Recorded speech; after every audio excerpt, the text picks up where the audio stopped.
lábios ressecados, cotovelos ressecados, até os cabelos sofrem com a desidratação e não é qualquer hidratante que resolve não, viu? Por isso eu recomendo a linha Bepantol Derma. Eles hidratam profundamente graças à provitamina B5, que restaura a hidratação e ajuda a manter os níveis de água.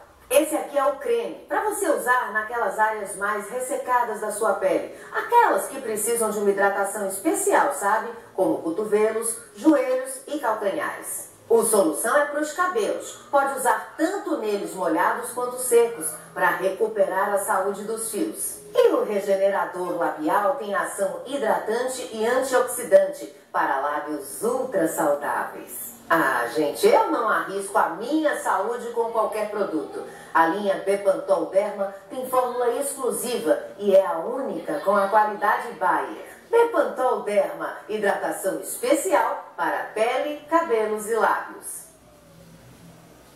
Oh, graças a Deus! Hoje a gente veio entrevistar uma pessoa muito especial, que mora aqui, na região dos Mares, em Salvador. Ele é músico, ele é professor, ele é estudioso de acessibilidade e, sobretudo, é um ser humano ímpar, cheio de qualidades e de conhecimentos, que você vai ver agora. E cheio de linda família. Essa é a dona Leci, a mãe dele. Tudo bom, dona Leci? Tudo bom, meu amor. Obrigada por nos receber aqui. E essa aqui é Fran, a esposa digníssima do nosso entrevistado. Qual é a característica do seu marido, assim, que você mais admira? O homem que ele é. Quanto tempo de casamento? 3 anos. 3 anos de casados, né? Então você agora vai nos levar e nos conduzir para essa verdadeira viagem nesse mundo do nosso entrevistado, que você vai conhecer. E o nosso entrevistado de hoje acaba de chegar em uma palestra em Curitiba. Pois é, estudar, ser inteligente e ser um ser como ele. Dá nisso, de que eu estou falando, de Marcos Welby. Tudo bom? Que prazer, Daniela Prata. Tudo nosso, que você é uma pessoa assim. Nossa Senhora. Aliás, você foi dar palestra lá em Curitiba a respeito de quê? Eu fui convidado para falar sobre educação inclusiva e acessibilidade. É uma cidade que é padrão no país, né? Então, olha o desafio. Né? Nós temos a cidade de Curitiba, que é modelo para todo o país em termos de acessibilidade. E eu tive essa oportunidade de ser convidado por eles na Biblioteca do Estado do Paraná. Por que Marcos Welby é modelo para nós? É o que você vai saber nessa prosa para mais de metro. Chegue mais! Vamos nessa! Como pode um peixe vivo viver fora da água fria? Estamos tratando de inclusão. E essa é a mola propulsora do trabalho de Marcos Welby, que é professor da rede municipal, é uma pessoa com deficiência visual, mas que supera todas as barreiras e consegue transformar, não é, Marcos? Essa palestra que você foi fazer em Curitiba mesmo foi sobre isso, né? Como é que é esse trabalho? É verdade. Eu tive essa sexta-feira agora na Biblioteca Pública do Paraná. E para mim foi um desafio, porque falar de acessibilidade em uma das cidades que se tem bastante recursos, né? Porque quando se fala de acessibilidade a gente pensa em recursos também. E eu tive com a convite do pessoal do Estado a levar essa fala, né, daqui de Salvador, que a gente está trazendo junto com as crianças, junto com esse trabalho meu no município, de trabalhar a questão da inclusão, da acessibilidade, que é muito mais do que o que a gente pensa. Né, de que se trabalhar apenas um aspecto do ser humano a gente consegue. Eu acho que é você pensar na atitude, na forma de ser das pessoas, de pensar essa acessibilidade. E nada melhor, né, do que a gente trazer a música como esse grande veículo, né, de comunicação para dizer que o mundo pode ser muito mais acessível, muito mais inclusivo. Aliás, você dá aula de música para as crianças, né? Qual a faixa etária que você ensina?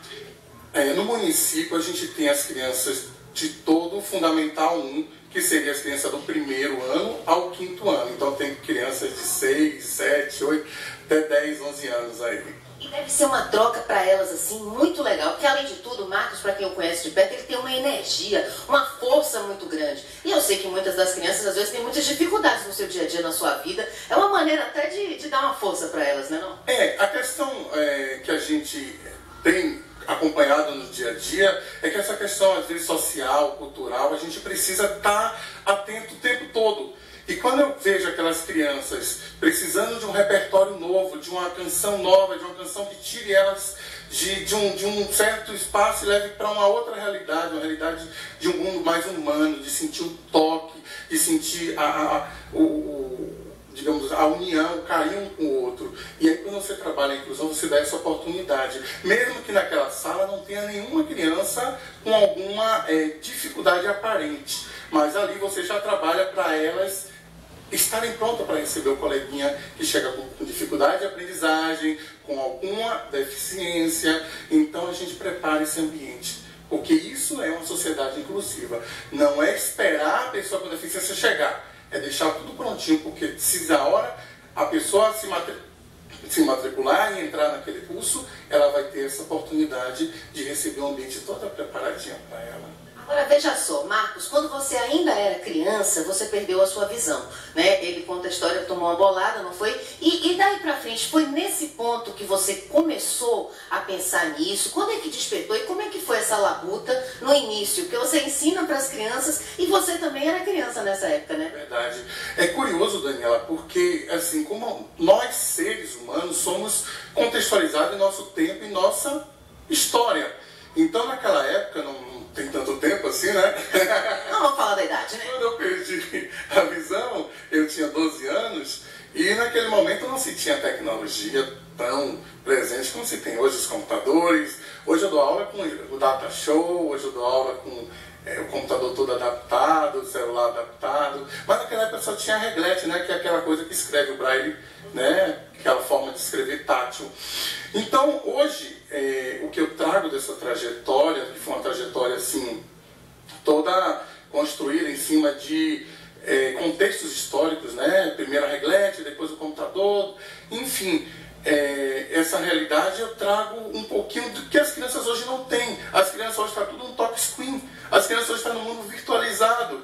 Então elas esquecem das músicas folclóricas, da coisa cultural. E então eu digo, olha, aqui eu vou por esse caminho. E elas entendem perfeitamente, aposto. Perfeitamente. Porque, na verdade, eu busco trazer uma linguagem áudio, mas também visual, né? Quando a gente traz a Libras, que é a linguagem de sinais, eu trago a ideia de que a gente pode se comunicar através de outras expressões que não é só a fala. Então, como as crianças hoje estão muito no computador, né? Só escreve 2 letras e já se comunicou, elas estão perdendo muito esse poder da fala, da oratória. Então, olha que coisa bacana. Aí eu trago a expressividade corporal. E da expressividade corporal eu trago a poética, né? Que é a música, a letra. E aí a gente vai tentando tirar um pouquinho, né? Porque a tecnologia ela é boa, mas ela tem que saber ser bem utilizada.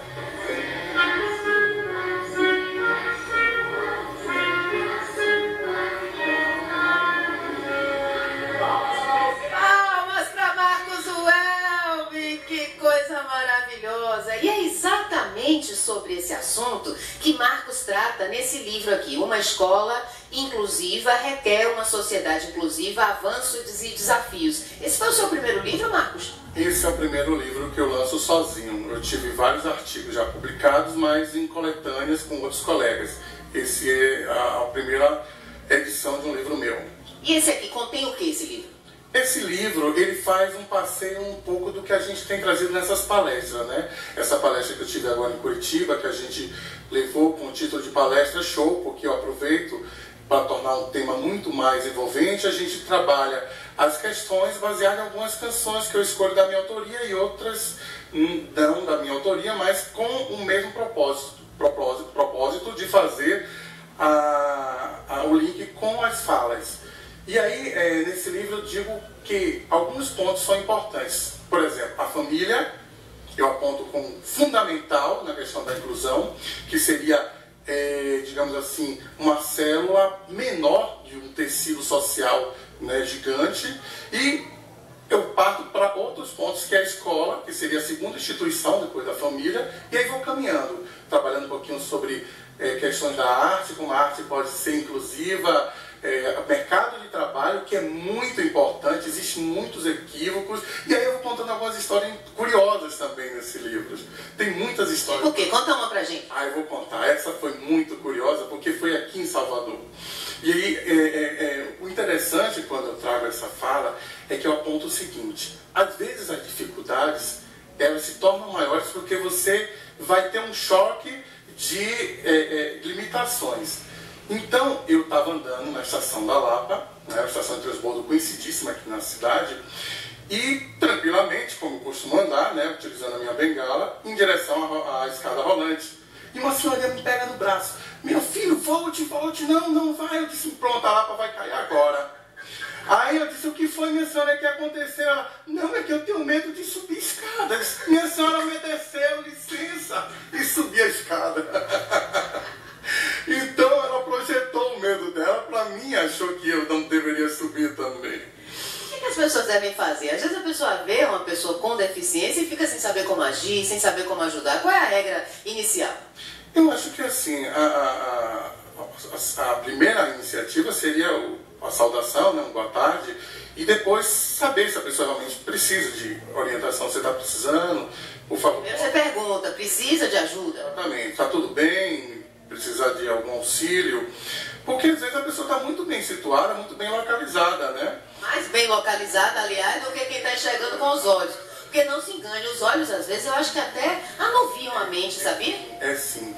E aí eu trago uma palavrinha nesse livro, que é um dos capítulos, que é alteridade. Que aí eu trago um pouquinho mais do lado do professor falando, né? Porque aí eu vou ter que, assim, eu vou colocar um pouquinho, alteridade seria a junção de duas palavras, né? Que é o alter e o identidade, que seria a identidade do outro. A gente está muito acostumado a querer que as pessoas sejam igual a gente. E a gente não quer a identidade do outro. A gente procura anular. Sem saber, a gente anula. Então o exercício da alteridade seria esse exercício da identidade do outro. De eu perceber o outro a partir do outro. Eu vou ver enxergando, mas ele não vê enxergando, ele vê de outras formas. Ele vê pegando, ele vê cheirando. Então, esse exercício é necessário. A primeira pergunta que você me fez: o que as pessoas devem fazer? Seria compreender, por isso que eu indico esse livro, e ele está em algumas livrarias aqui em Salvador, para que vocês tenham acesso a um pouquinho dessa leitura. Eu procurei não trabalhar de forma tão rebuscada, é uma coisa bem fácil de compreensão, e aí eu trago essa ideia: vamos entender o outro, mas a partir do outro, senão a gente vai criar uma barreira. Eu vou impor o meu jeito de ser, de pensar para você.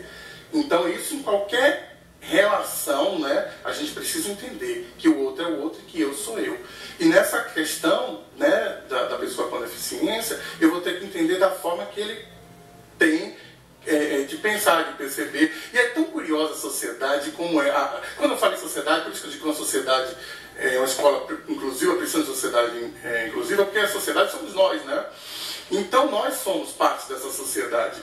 E aí quando eu trago essa ideia do social, é exatamente o que acontece no cotidiano da sociedade. Aí olha só, aí vou eu andando naquela pista tátil, né? Para quem não sabe o que é pista tátil, é aquela sinalização que tem no solo e tal. Aí teve um dia que eu me afastei um pouquinho assim, mas eu estava me orientando por ela, né? E alguém gritou: você está fora do trilho! Eu se virei trem agora. Não saia do trilho. Não pare na pista. Então as pessoas entendem, assim, claro, a pista está lá para me orientar, mas em algum momento eu posso sair um pouquinho, né? Não tenho direito nem sair um pouquinho do trilho. Tá fora do trilho é a sociedade, ué, porque ainda não entendeu as coisas direito, moço. Pois é, eu vou me divertindo e vou contando essas histórias para as pessoas, e as pessoas vão curtindo, e isso é legal, porque vai cair na ficha, ó. Né? As pessoas vão vendo: poxa, a coisa é tão simples, eu dificulto tanto. E às vezes a gente mesmo é que dimensiona de uma outra maneira. É que Narciso acha feio o que não é espelho. Tem isso ainda, né? Exatamente. É a questão de você querer ser você na sua beleza, na sua forma de ser, e não perceber que o outro também tem a beleza dele.